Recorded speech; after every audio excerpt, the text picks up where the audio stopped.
दोन क्रमवार विषम नैसर्गिक संख्या जर आपण मेथडने सॉल्व्ह करायला गेलो तर पहिली विषम संख्या एक्स होईल आणि दुसरी x+2 होईल. आपण विषम संख्या असेच कन्सिडर करतो. एक पाच असेल तर 7, 5 मध्ये 2 मिळवले 7. त्यांचा लसावी दिलाय 2499. तर त्यापैकी लहान संख्या कोणती? जर आपण हे इक्वेशन सॉल्व्ह करायला गेलो तर आपला जीव जाईल. त्यापेक्षा ऑप्शन नुसार जा. सगळ्याच विषम संख्या आहेत, बरोबर.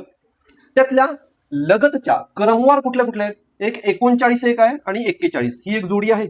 39 आणि 41. दुसरी कुठली? 49 आणि 51 या दोन्ही क्रमवार आहेत. आता या दोघांपैकी एक कुठली तरी जोडी फिक्स असणार आहे. आता गंमत बघा, यापैकी एका जोडीचा गुणाकार 100% 2499 असणार, बरोबर. गुणाकार बघू करून आपण चेक करूया. यांचा गुणाकार करूया.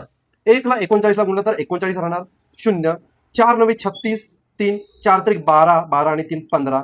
1900 होऊ शकत 2400 होऊ शकत नाही, कारण 1500 मध्ये 39 काय ऍड करणार तुम्ही? हे पॉसिबल नाही. यांचा गुणाकार करून बघूया आपण. यांचा गुणाकार 1 ला 49 ला 49 0 दिले. ओके. 5 9 45 4 गेले. 5 चोक 20 20 आणि 4 24. ठीक आहे, 24 तयार झाली की 9 5 आणि 4 9 4 24. त्याचे नंबर आहेत क्रमवार ज्यांचा लसावी 2499 येतो. आपल्याला काय विचारलं? लहान संख्या. 49 आणि 51 मध्ये लहान संख्या आहे 49, त्यामुळे तुमचा ऑप्शन नंबर आहे सेकंड.